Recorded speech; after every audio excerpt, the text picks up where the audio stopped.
Et nous poursuivons ces interviews sur le plateau For Change que nous avons déplacé sur l'événement Family Stories pour sa deuxième édition à l'hôtel Intercontinental Opéra. Je continue de recevoir sur ce plateau les hommes et les femmes qui dirigent les boîtes familiales en France et qui viennent échanger sur ces grandes thématiques qui les touchent. Transmission, management, gouvernance, développement à l'international, tout y passe aujourd'hui. Vous le savez puisque vous nous regardez maintenant depuis une demi-heure. Nous continuons avec une thématique ô combien importante. Management, savoir s'entourer en tant que dirigeant de boîte familiale, d'entreprise familiale, faire grimper les hommes et les femmes dans la hiérarchie pour pouvoir être accompagnés au mieux dans le cadre des différents développements de l'entreprise. Pour aborder ce sujet, j'ai le plaisir d'avoir à ma gauche Mathieu Grodner. Bonjour Mathieu. Bonjour. Vous êtes président de Simone Perel, vous êtes également membre du FBN en France. Exact. Voilà. Merci beaucoup. On reviendra très rapidement sur votre histoire. À ma droite, Xavier Collard. Bonjour Xavier. Bonjour Mathieu. Vous êtes associé au sein du cabinet Casal Manzo Pichot Saint-Quentin. Tout à fait. Voilà, vous êtes une boutique dédiée à la fiscalité. Tout à fait, exactement. Sous toutes ses formes. On fait que de la fiscalité, mais toute la fiscalité. Voilà, et vous faites donc du transactionnel, du contentieux fiscal, de la transmission, vous faites un peu tout ça. Exactement, une grosse partie transactionnelle, une partie importante de fiscalité patrimoniale, où justement on va conseiller des familles, des sociétés familiales, et qui dit fiscalité dit aussi une grosse partie de contentieux fiscal. Et alors, il y a beaucoup d'avocats, même si évidemment tous sont très différents. Qu'est-ce qui fait que vous êtes différents, vous, chez Casal Manzo Pichot Saint-Quentin? Nous, on a une grosse différence. On vient d'avoir 10 ans aujourd'hui. On est un cabinet à taille humaine, mais boutique fiscale, 6 associés, 15 collaborateurs, et on intervient vraiment sur des problématiques, on va dire, de haut niveau. Et souvent en binôme d'associés. Donc avec une grosse expertise fiscale, on donne à nos clients, on préfère peu de clients, mais les servir dans toutes leurs problématiques. Merci Xavier, c'est très clair. Philippe Bernard, bonjour. Bonjour. Merci d'être avec nous. Vous nous venez du Grand Bornand, donc on en parlait à l'instant, une région pour laquelle j'ai particulièrement d'affection. Vous êtes président du groupe Bouchard. C'est ça. Le groupe Bouchard en deux mots? Un groupe Bouchard en deux mots, c'est 130 millions de chiffre d'affaires aujourd'hui, 300 personnes. Nous sommes dans la distribution de matériel agricole, manutention, matériel forestier, matériel espace vert, location de chariots élévateurs. Et on est basé sur l'Île-de-France et pour la partie forêt sur la moitié de la France. D'accord. Et on a une filiale en Côte d'Ivoire. Ah, une filiale en Côte d'Ivoire. Ben, on y reviendra justement. Merci beaucoup. Alors sur ce sujet management, savoir s'entourer, on va peut-être revenir à Mathieu. D'abord pour on a eu la chance d'avoir Philippe Grodner il n'y a pas si longtemps sur le plateau, donc qui nous parlait de cette transmission, de ce passage du bâton de pouvoir et la façon dont vous vous y étiez pris tous les deux. Ouais. Comment vous, du coup, en tant que dirigeant, vous êtes le patron, vous êtes le président de Simone Perel, comment est-ce que vous voyez cette thématique de l'équipe de management autour de quelqu'un qui doit en même temps impulser ses ambitions, sa vision d'un marché avec sa génération, et qui en même temps a un héritage culturel, décennal, familial et qui doit donc en même temps qui doit savoir allier ambition et responsabilité. Tout à fait, c'est bien résumé. Et au moins vous avez l'illustration concrète puisque vous avez eu le père, maintenant vous avez le fils. Donc, voilà. On ne vous raconte pas complètement des histoires. C'est ça. Voilà, moi j'ai eu la chance effectivement de pouvoir d'abord rejoindre le groupe familial, puis d'en reprendre la direction quelques années plus tard, parce que ça a été un processus de longue haleine. Et ce qui fait que ça a fonctionné, c'est que c'est une transmission qui a été bien préparée. Après, comment moi j'ai vu les choses quand j'ai repris la tête de ce groupe, en deux mots, Simone Perel, c'est 85 millions d'euros de chiffre d'affaires, 1500 personnes dans le monde, c'est une marque très internationale puisqu'on est distribué dans 60 pays et les 3/4 de l'activité s'est fait en dehors de France. On est fabricant, on est distributeur, on fait un peu tous les métiers de la lingerie en même temps, on est très attaché à notre savoir-faire parce que c'est un métier qui reste très artisanal. Bref, quand moi j'ai repris la direction générale, c'était déjà en 2015, donc presque 10 ans maintenant. On a lancé un grand plan de transformation parce qu'on était à un tournant pour le groupe et pour notre métier, donc c'était pas un hasard si on avait choisi ce moment-là aussi. Et donc il fallait, et c'est là que ça rejoint les problématiques de management, il fallait faire rentrer des nouvelles compétences et puis il fallait aussi changer la culture du groupe, son mode de fonctionnement, son organisation, son mode de décision aussi. Donc voilà, il s'agissait de créer déjà une équipe dirigeante parce que voilà, changement d'époque et donc changement de mode de fonctionnement aussi et donc passage d'un mode plutôt vertical à un mode un peu plus horizontal, on va le dire comme ça. Et puis les nouvelles compétences qui nous aident à conduire ces transformations, en l'occurrence la digitalisation, l'émergence de canaux direct to consumer, là où nous historiquement on vendait à des professionnels de la distribution, maintenant on est distributeur. Donc voilà, ça a été de faire un petit peu coïncider tous ces enjeux en même temps.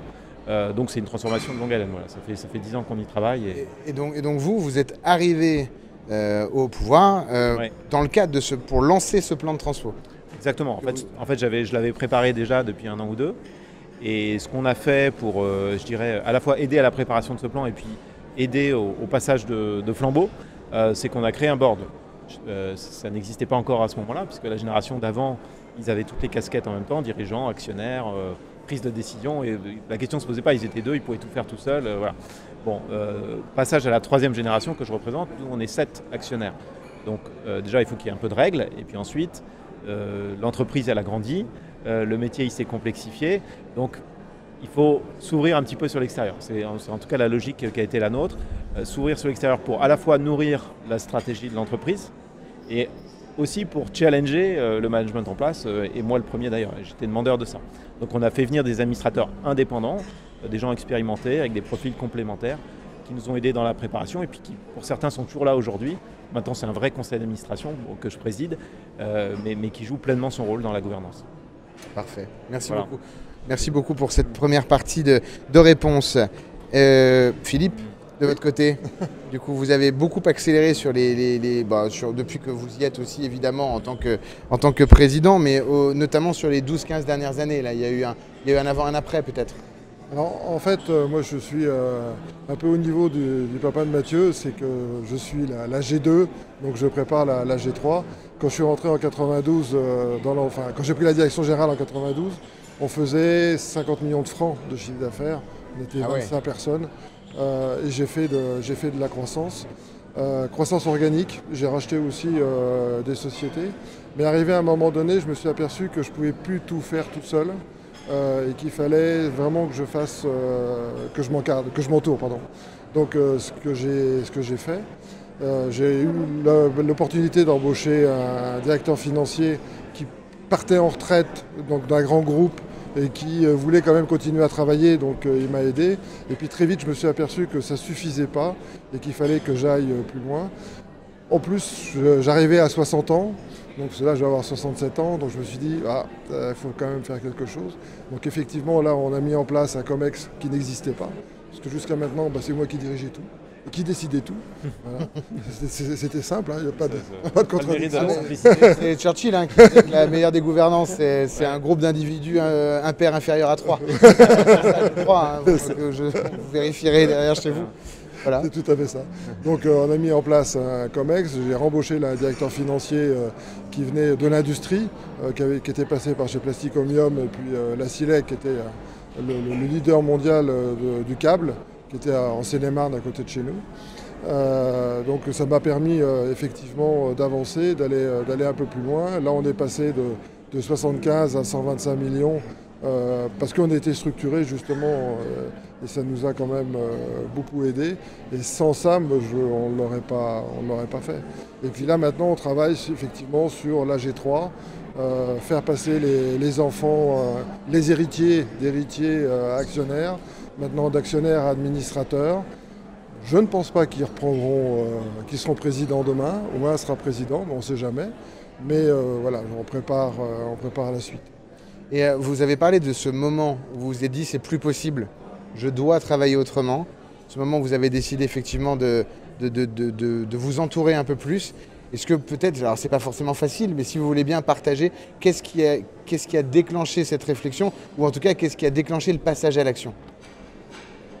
Alors, passage à l'action parce que j'ai travaillé avec un cabinet de consultants, avec le groupe Stratera, avec Marianne Dajon, et sur l'excellence commerciale et l'excellence opérationnelle, pour développer justement notre business. Et dans la formation du COMEX, avec elle, un jour, elle nous a fait faire un match de boxe avec un boxeur. Et là, vous apprenez que quand vous les voyez à la télé, vous dites, ouais, 3 minutes, c'est rien. Allez, 10 rounds de 3 minutes, c'est rien du tout. Ils bougent sur le terrain, c'est pas un souci. Mais en fait, quand vous avez les gants et quand vous tapez dans quelqu'un, vous apercevez que 3 minutes, c'est très très long et que vous devez ménager votre monture pour aller loin, tout simplement. Et ça a vraiment été le déclic de dire, il faut faire quelque chose. Si je veux aller loin, compte tenu de mon âge, j'ai 300 personnes, j'ai des salaires à faire, il faut impérativement que je pense à m'entourer, que s'il m'arrive quoi que ce soit, l'entreprise continue. Merci beaucoup pour cette histoire et cette expérience que vous avez vécue. Merci. Et je vous encourage à faire à votre COMEX un match de boxe. Ah oui, j'ai écouté attentivement parce que C'est intéressant. vraiment très intéressant. Ça peut être pas mal dans l'industrie dans laquelle vous êtes, un match de boxe. C'est parfait, ça viendra vraiment apporter. C'est tout à fait l'univers. Alors là, on portera quelque chose de nouveau. Xavier, vous accompagnez, donc on l'a dit, quotidiennement des groupes familiaux. Qu'est-ce que ça évoque chez vous, ce que nous racontent Mathieu et Philippe? Ça évoque beaucoup de choses. Il y a deux problématiques. Il y a tout d'abord la problématique de la transmission, passer d'une génération à une autre, structurer cette transmission. Alors nous, on intervient uniquement sur la problématique fiscale, mais il y a des problématiques fiscales à cette transmission. Comment on va structurer le groupe afin de pouvoir éventuellement être éligible à un régime particulièrement intéressant en France, qui est le pacte Dutreil, par exemple. Des fois, on a des structurations qui ne sont pas de base éligibles, trop complexes, avec des holdings qui ne sont pas animatrices, etc. Donc ça va être déjà d'aplanir tout ça, de rendre une société holding animatrice et de pouvoir mettre en place un pacte Dutreil. Je vous rappelle, aujourd'hui, alors il y a plein de débats sur ce régime-là, mais ça reste un des régimes fiscaux français les plus intéressants, avec un abattement de 75% donc sur la valeur des titres transmis. C'est quelque chose qui est assez intéressant. Donc ça, c'est le premier point, c'est structurer d'un point de vue fiscal pour ne pas avoir de complexité et ne pas polluer en fait l'esprit des dirigeants sur des éventuels contrôles fiscaux, de valorisation de parts, de régimes qui ne seraient pas très bien appliqués. Et en fait, l'administration fiscale, elle vient ici et en fait, elle vient polluer l'état d'esprit du dirigeant qui, lui, doit être focus sur la structuration de son groupe, sur le business, etc. C'est cette passation qui est avant tout humaine. Exactement. Et après, il y a le deuxième volet, c'est comment bien s'entourer. Et comment bien s'entourer aujourd'hui.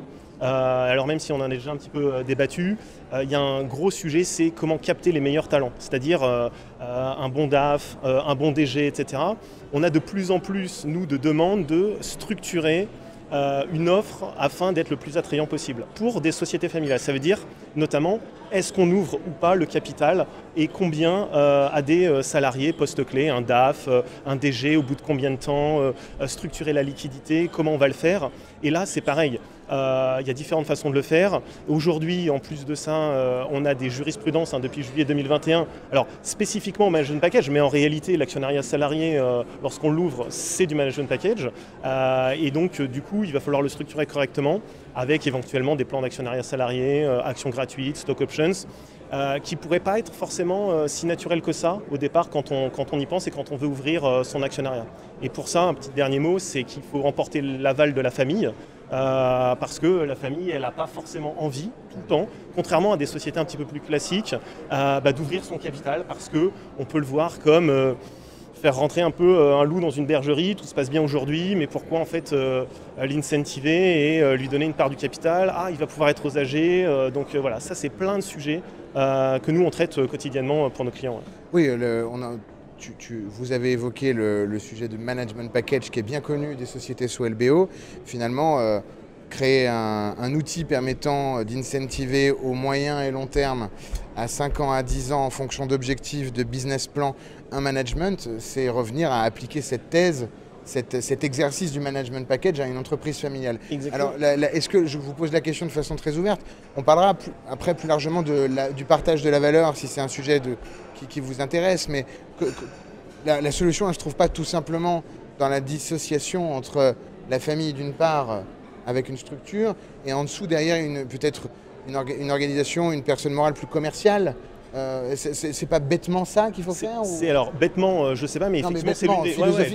bien sûr. Après il y a un travail. Tout à fait, mais c'est l'une des voies, effectivement, c'est de créer un véhicule familial holding de tête qui va regrouper la famille, les organes de direction, etc. Et effectivement, sur la structure du dessous plus opérationnelle, éventuellement, ça va être d'ouvrir ce capital-là. Voilà. Alors, ouvrir le capital au poste clé, mais également à un moment donné, un investisseur financier, parce qu'on va faire de la croissance externe, des choses comme ça. Les groupes familiaux doivent aussi suivre ce développement. On va peut-être, vous parliez de croissance externe, à un moment pour financer une croissance externe, peut-être que les banques ne vont pas être suffisantes et donc voilà, et il faut suivre le rythme des concurrents, faire rentrer un fonds d'investissement, ça fait partie aussi de l'évolution et de la structuration d'un groupe familial également. Ouais. Et c'est marrant parce que, je vous ai promis que je vous donnais la parole, Philippe et Mathieu, mais on imagine le groupe familial très impliqué dans son écosystème local, dans ses territoires, avec ses employés, avec cette responsabilité peut-être supérieure par rapport à un groupe plus classique. Et du coup, on s'imagine plus enfin, on s'imagine, c'est peut-être un biais de ma part, le groupe familial tout à fait à l'aise sur le partage de la valeur vis-à-vis des employés. Et là, on parle du management. Donc en fait, c'est de coupler le pouvoir et l'actionnariat qui est un peu moins naturel peut-être. Là, on a l'exemple, on avait Romain Mullier qui était sur le plateau, on a des exemples dans l'imaginaire collectif des caissières qui partaient à la retraite avec des centaines de milliers d'euros de titres d'un grand groupe de distribution du Nord. Voilà, donc comment vous voyez les choses? C'est cette notion de pouvoir et d'actionnariat qui nécessite un peu de réflexion, un peu de travail? Ouais, bah c'est un sujet clé parce que les entreprises familiales, pour rester attractifs, il faut qu'effectivement elles continuent de pouvoir attirer les talents. Les talents, et c'est normal, ils sont exigeants. On a plusieurs atouts. Alors on a notamment des atouts qui nous sont propres. Je pense notamment à notre vision à long terme et au fait qu'on incarne souvent des valeurs assez fortes. Et ça, c'est vrai dans presque toutes les entreprises familiales, ou en tout cas majoritairement familiales. Donc nous, on le voit par l'attachement des collaborateurs à l'entreprise, une forme de loyauté. On reste plus longtemps en moyenne chez Simone Perel que dans une entreprise qui ne serait pas familiale, en tout cas l'équivalent. Voilà. Et après, plus concrètement, oui, le partage de la valeur, ça a toujours été un sujet dans un groupe comme le nôtre, mais ça s'est fait assez naturellement parce que ça fait partie de ces valeurs qui sont familiales au départ et qui du coup rejaillissent aussi sur l'entreprise.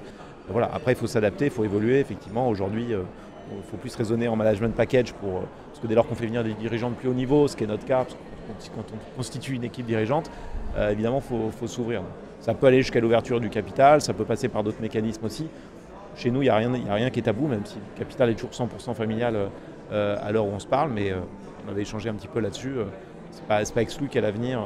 Et les équipes, dans les ateliers, il y a un partage de la valeur sous quelque forme que ce soit qui est fait également, qui a été mis en place, des choses un peu différentes entre guillemets du simple, j'arrête d'utiliser des mots bêtes, du simple dispositif législatif, que ce soit sur l'intéressement et participation. Alors je ne dis pas qu'on a été forcément hyper créatifs ou originaux sur les mécanismes, donc effectivement c'est les mécanismes dont vous parlez. En revanche, voilà, ils sont installés depuis longtemps et voilà, on essaie vraiment de s'y attacher et de le respecter. Aujourd'hui, effectivement, on peut s'ouvrir à des nouveaux mécanismes parce que la réglementation évolue aussi. Voilà, le dividende salarié et ce genre de choses. Donc peut-être qu'on va y venir aussi. Merci beaucoup Mathieu. Voilà. On pose toutes les questions aujourd'hui, on vous l'avait promis, hein, mais vous le voyez, ils sont très sympas de bien vouloir y répondre. Philippe, de votre côté, ça se passe comment sur ce sujet de partage de la valeur, que ce soit top management ou employé? Alors, le partage de la valeur, nous on a mis depuis très longtemps en place la participation, donc ça fonctionne, ça c'est pas un problème. Mais on s'aperçoit quand même que les gens ne sont pas forcément, impliqués par rapport à la participation ou par rapport à un moment donné à l'actionnariat. Quand M. Bouchard est décédé, on a racheté la société. Mon père a fait appel à des clients et à des collaborateurs pour rentrer au capital de l'entreprise. Et on s'aperçoit que les collaborateurs, ils ont mis de l'argent, d'accord, mais on te fait confiance, donc voilà, c'est bien. Mais c'est pas pour autant qu'il faut bosser plus ou travailler moins. Par contre, pour moi, ce qui est extrêmement important dans une société familiale, c'est les valeurs humaines. C'est l'exemplarité, c'est le respect vis-à-vis des collaborateurs. Moi, la porte de mon bureau a toujours été ouverte. J'étais le premier à l'entreprise, le dernier le soir, mais la porte de mon bureau est toujours ouverte. Et ils savaient que si la porte était fermée, c'était pas la peine, j'étais en réunion. Mais si la porte était ouverte, ils toquent, ils rentrent et ils viennent me dire ce qu'ils ont. Ils viennent vous embêter. Ne m'embête pas, jamais. Mais moi j'ai les valeurs du rugby, j'ai fait beaucoup de rugby, donc pour moi l'équipe est hyper important. Et moi tout seul... Troisième ligne? J'étais pilier. Pilier? Et après troisième ligne. Et après troisième ligne, bah oui, parce que... Numéro 1, numéro 3? Numéro 1. Numéro 1, très bien. Oulala, on va pas vous embêter. Toujours numéro 1. Bien sûr, évidemment. Bon, c'est pas... Un choix évident. Non, mais les valeurs humaines sont pour moi extrêmement importantes. Et c'est une belle... Non, je voulais dire que souvent on retrouve, quand j'écoute le discours de Philippe, dans beaucoup de groupes familiaux, on parlait de valeurs tout à l'heure, ces notions de proximité, de dialogue, d'accessibilité des dirigeants, voire des actionnaires, parfois c'est souvent les mêmes. Et c'est aussi une spécificité qui participe à l'attractivité de groupes comme le nôtre. Voilà. Un mot de la fin?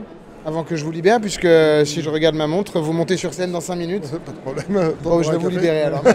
Merci à tous les trois. Merci beaucoup, Mathieu. On va vous regarder dans un instant sur scène. Merci beaucoup. Très bonne journée et bonne journée à vous. l'année prochaine pour la 3e édition. J'espère bien. Avec plaisir. Merci beaucoup. Merci. Merci. Au revoir.